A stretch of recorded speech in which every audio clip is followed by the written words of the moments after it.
Assalamu alaikum. Okay, I know I haven't been on here in a while. It's Ramadan, and I was really trying so hard to focus on my studies, which I haven't been able to get to the way I want to because I've also been dealing with a lot in my personal life. I ask anyone listening to put myself and my children in your duas because we really need it. The reason why I'm on here today, I just came across, and I've been trying to avoid, so much in YouTube because, like I said, it's Ramadan. It's all about, I'm trying to fast also with the content I consume. Not that I like to waste my time on content anyways, but I have been watching a bit more than what I want to when it comes to world affairs. I know that most of it is a dog and pony show. I can't stress that enough, but I've been trying to avoid all this, but some of it is just unavoidable. I came across a post from another YouTuber today, and I'm going to try and share that with you if I can. But it mentioned that Israel betrays the ceasefire agreement and kills 400 Palestinians in one day. And I cannot tell you how much that breaks my heart. All of you out there who don't know Islam,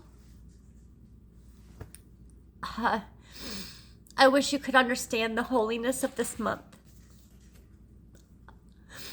It's like, we're all supposed to respect these, Christian holidays and Jewish holidays and, on Christmas and a Hanukkah or whatever it's called, we're supposed to stand down, but in the holy month of Ramadan, the slaughter begins again.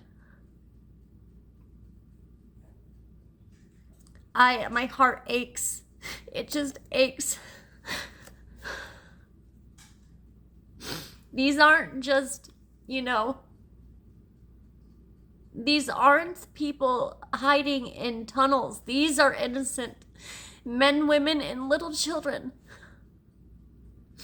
And in the Western world, I get all the time that, there's no empathy. It's like, well, the kids are just going to grow up and, be little terrorists themselves. So I wanted to share with you a tawbah in the Quran, but I don't think I really can do a just job at it. I can tell you a little bit of what I know. I have my Quran sitting in front of me and my notes, and I just can't focus enough to really, give it to you in an intelligent way. But Tawbah has a lot of verses in there. I want to just share a couple, it's about the Byzantine War. And a lot of secular people likes to, cherry pick people or verses from this chapter and say that Muslims are so hostile. But if you actually read the full content, this is how we conduct warfare. And it's not that, we want or we choose to be aggressors. It's that, we encourage peace and peace treaties we hold. But if the peace treaty is broken, we have a right to defend ourselves. We have a right to fight against our suppressors. A couple things that I can tell you about the book, and I encourage you to read it for yourself. Don't listen to anyone who is going to just try and explain it to you, but read it to yourself. Because I've seen a lot of Christian arguments on it, and all they do is they cherry pick. They give you one verse and they leave out the one right behind it or the one right before it. But no harm is supposed to come to any Christian or Jew who respects the treaty. what is happening right now in Palestine right now is a treaty that's been broken. It's not the first time, but it's not even something that I wasn't expecting. It's not a surprise, but it doesn't mean that it doesn't hurt nonetheless. But 929 talks about those who fight against us. We have a right to fight against them. But I don't even have that in front of me, and I cannot think properly right now. But I just felt I had to get on here, and I had to share some things with you. But there's one verse, and I think it's chapter 60, verse 8. It talks about if a man harms even one innocent life, it's as if he has harmed all of humanity. And that should hit real deep. The ones we fight against are the suppressors, not the innocents. I again want to share some numbers I know off the top of my head. I know since October 7th, there's been 43,000, Palestinians who have been unalived since that day. And these are innocent men, women, and children. There have been close to 2,000 unalived Israelis, and I am not justifying the death of anybody. Absolutely not.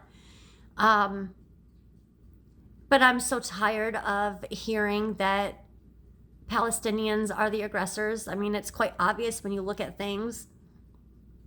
I know Christianity quite well. I was born and raised Christian, and one of the the main worship of Christianity is the atonement of Jesus. Well, I mean, I just try to justify this, It's like I'm so tired of hearing that Israel is the victims in it all, but when is October 7th should have never happened. There's more to the story than what is being told. The Palestinians have been living in such an apartheid for so long. It's just inhumane the way that they've been forced to live. So I understand why they wanted to fight back. It doesn't condemn every single man, woman, and child in Palestine. And when is enough going to be enough? Like, when is enough Palestinians going to be unalived to make it right for what happened that day?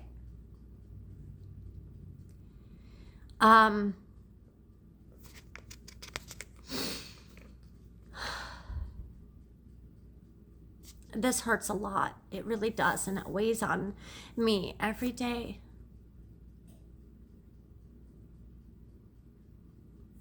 I try to speak truth on, I don't have social media, but I try to say what I can say here on comments in, this platform. And I'm silenced all the time. I'm constantly silenced. I'm a soldier, and freedom of speech it's such a joke. I'm a soldier of the United States Army, and I don't have rights.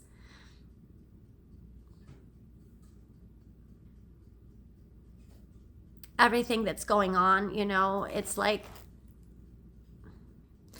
now I'm hearing in this country about, the things going on in our government. Oh, well, I hear you voted for him. I didn't vote for anybody.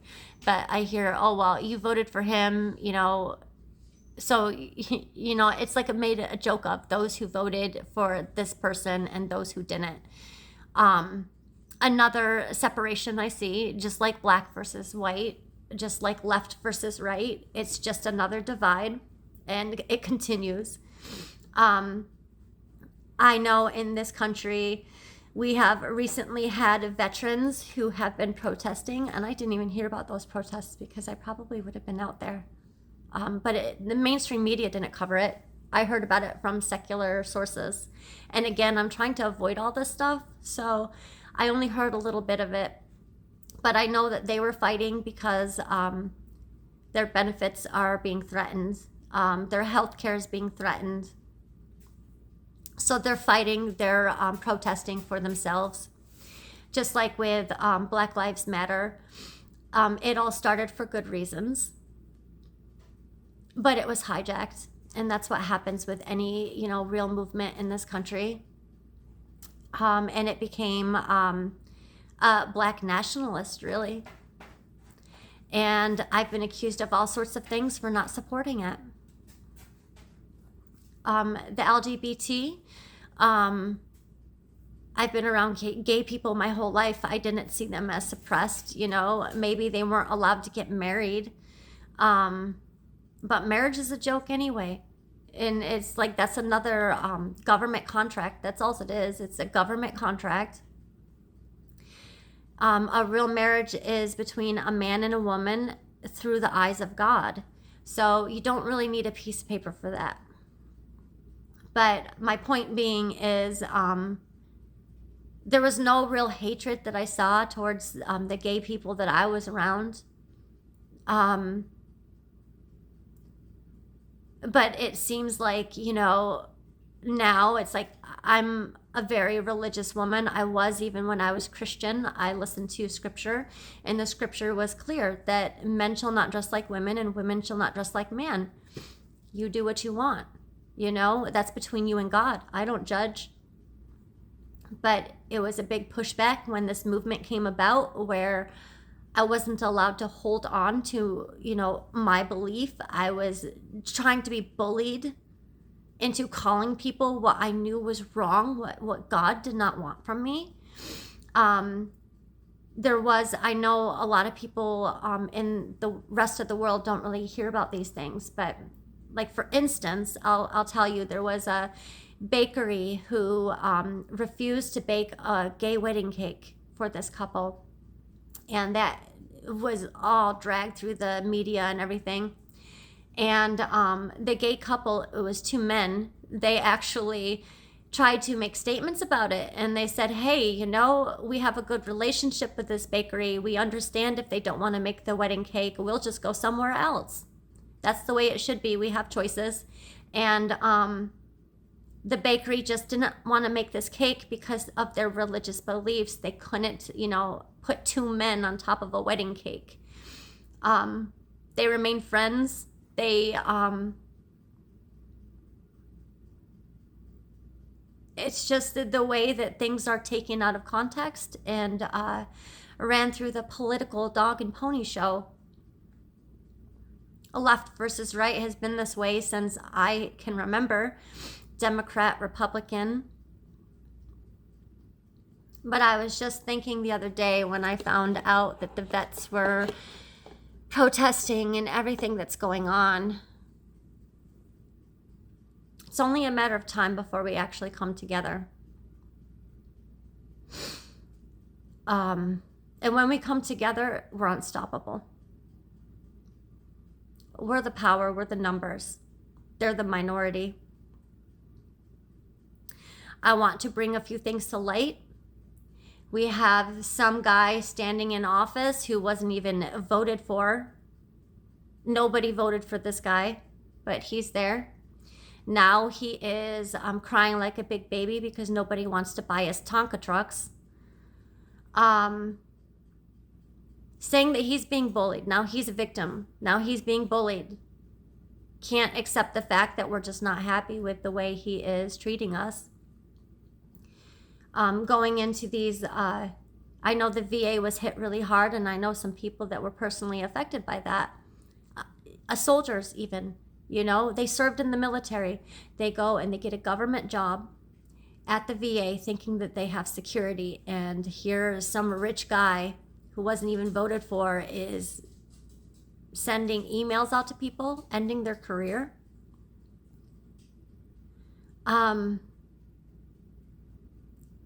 Things are getting harder and harder here, and if you can't see it for what it is, I don't know if you ever will.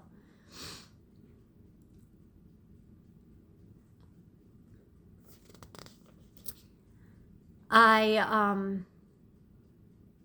know that there's such an issue with, our deficit. That's why this, Musket guy, he's out there and he's pulling all these strings. He has no right to do, you know. This is such a takeover. But he's out there pulling all these strings, talking about how it's just improper spending and we have to do right by the America first, and cut all these funding. So all these jobs are being lost. Why did we just send, I don't even know how much, like $40 million over to Israel? I could be wrong about that number, but one thing I do want to make people aware of, and this is a number I'm just kind of, I don't know the exact number, but I'm giving you the estimate of the number, the roundabout. In the past 4 years, there has been enough money given to Israel by our tax-paying dollars that each citizen over there, it equivalents to like $143,000 per citizen in Israel right now. How is this America first?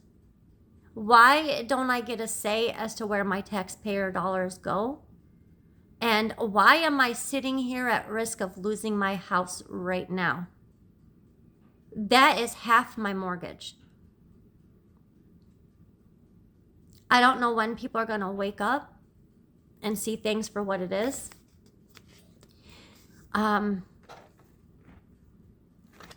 This isn't how I wanted my Ramadan to be.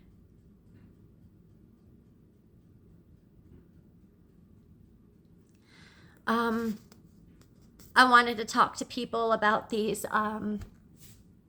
boycotts. I've been boycotting before boycotting was even a thing. It started out with Victoria's Secret when I found out how their models were treated, and I used to shop at Victoria's Secret Pink because I was very active and I liked their clothing. And my whole wardrobe was Victoria's Secret, and when I found out just by how they were, mistreating their models, and then I found out about, the sweatshops that they have in other countries. They're just paying people pennies for what they charge us for their clothes, and I boycotted them. I heard about Walmart. I've been boycotting Walmart for many years now, and everyone keeps telling me, well, I can't afford to shop anywhere else. It's not affordable now, is it? That was their whole game plan. They sold things but they actually lost money on, and the whole idea was to run the little man out, and that's what they've been doing. Hills was a department store around when I was younger. Kmart was another one. They've been ran out. There's no competition anymore. So now I hear the terrible business practices that they're doing. You're not getting a sale. There's no rollbacks.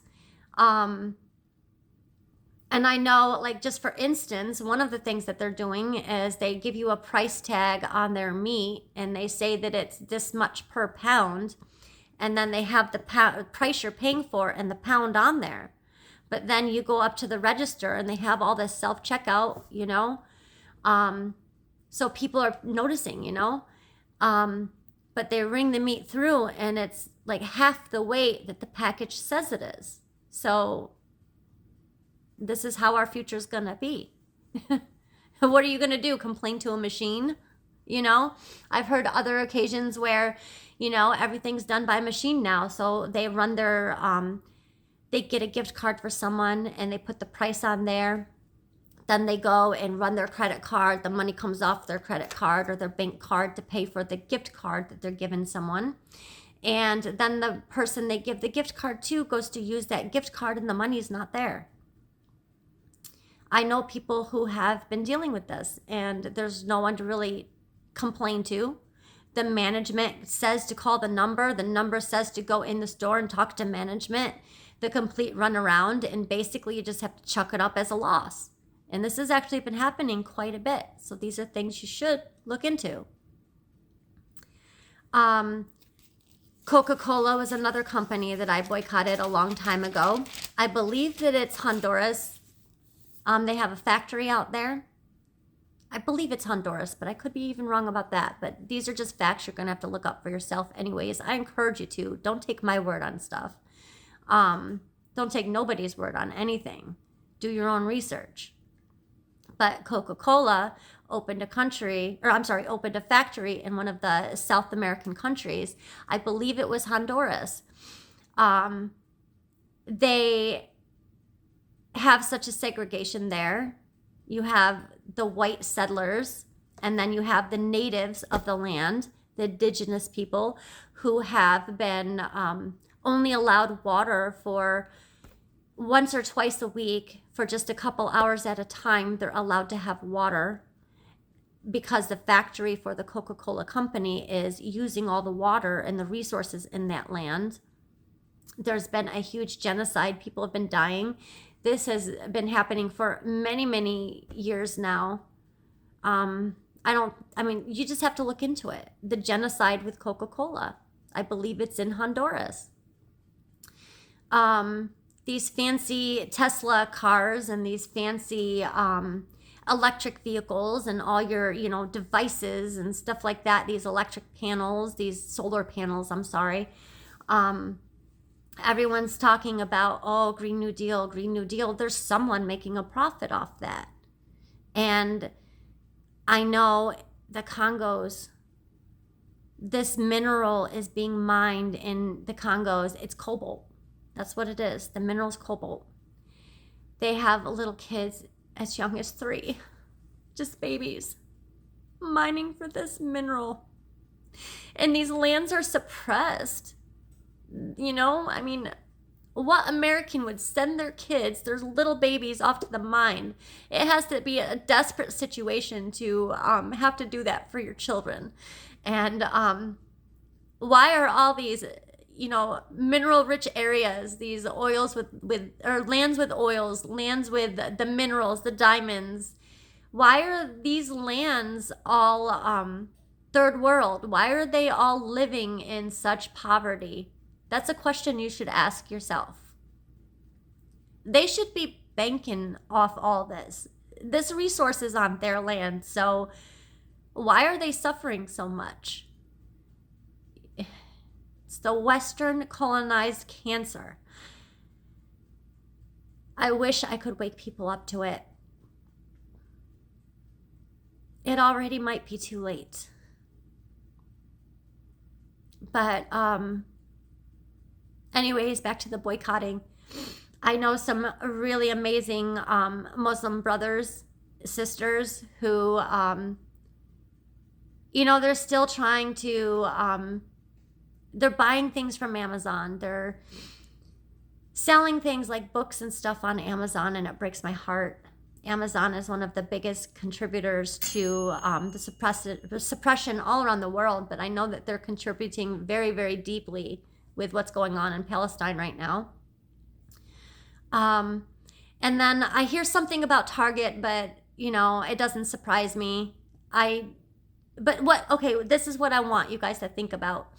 You have these boycotts, week-long, 2 weeks, 2-week-long boycotts. A boycott isn't a time frame. A boycott is something permanent. If you know a company is doing something that is suppressing another man, no matter what corner of the globe that they're on, don't ever buy another product from there. I know I got tricked with Baskin Robbins. I know I had heard something about them being on the boycott. So my son wanted ice cream, and I told him no, not from there. And we actually went and bought some ice cream at the store and made it at home. But then I heard something about they're supporting Palestine. So I'm like, okay, I'm going to support them. And my son and I, we went and we got ice cream. Then I found out that the only reason why they are supporting Palestine now is because they got such backlash.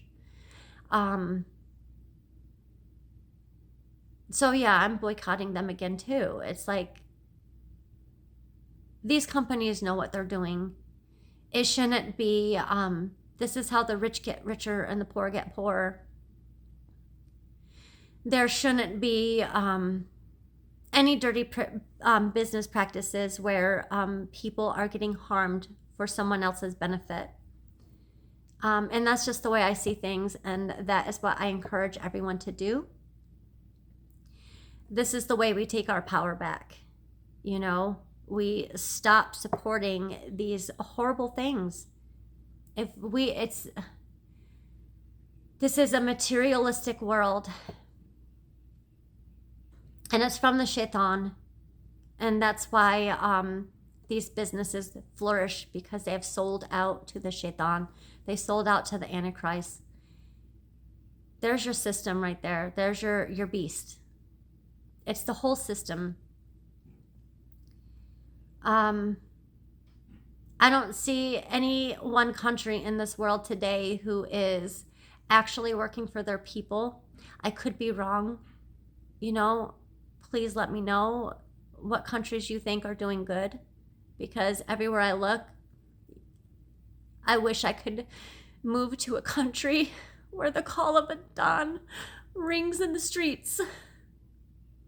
But unfortunately, even in the Muslim lands, it's just not right.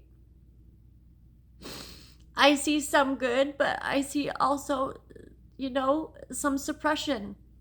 And I see where they have sold out to the West. And no, it's not like what they think here in America and that these countries are. A lot of what you think is misinformation, I promise you, but it's still true. Even the imams here in this land, they tell us to stand down from the protests. We're just supposed to put it in our duas, pray about it. The prophet, he called for peace. It's what, chapter 9, At-Tawbah. I encourage you to read that. Everything, the whole Quran is about peace. But we're not supposed to allow the suppression of anyone anywhere, and that is what us Muslims have been known for. And everywhere, I can't even go to the masjids anymore because that's what I hear, It's just, I see things for what it is. I grew up in this country, and I've been indoctrinated to a lot of things, so I know how it works. And when I woke up, I really thought, if anyone got it right, it would be the Muslims. And unfortunately, I put Muslims on too high of a pedestal because I found out they're just human like everybody else. And Allah has a way of directing you back to Him, because that's where I'm at. I am nose deep in the Quran. I have been reading it every day. I missed 2 days because I just had to get some, personal things done. But I'm on chapter 29 now, and I'm hoping to finish it out by the end of Ramadan. It'll be my second read front to back. Although I do reference it quite a bit on a daily basis. But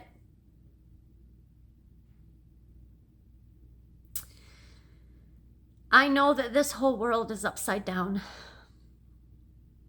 And I know there are many groups who are trying to do the right thing for people. And I know, and I'll say it again, like Black Lives Matter, it started out with good intentions. I just think that if we come together, that is when changes can be made. But we have to come together. So right now we have those who voted for Ana Rajando and those who didn't. And that's a big fight here now, and it's just silliness. I think that's part of the dog and pony show too. And I just wish that we could come together and stop fighting each other and realize that we all want the same thing. We all want peace. And I'll end it there because I have to attend to my son. He's in a Ramadan camp, Noor's kids, and I'm grateful for them.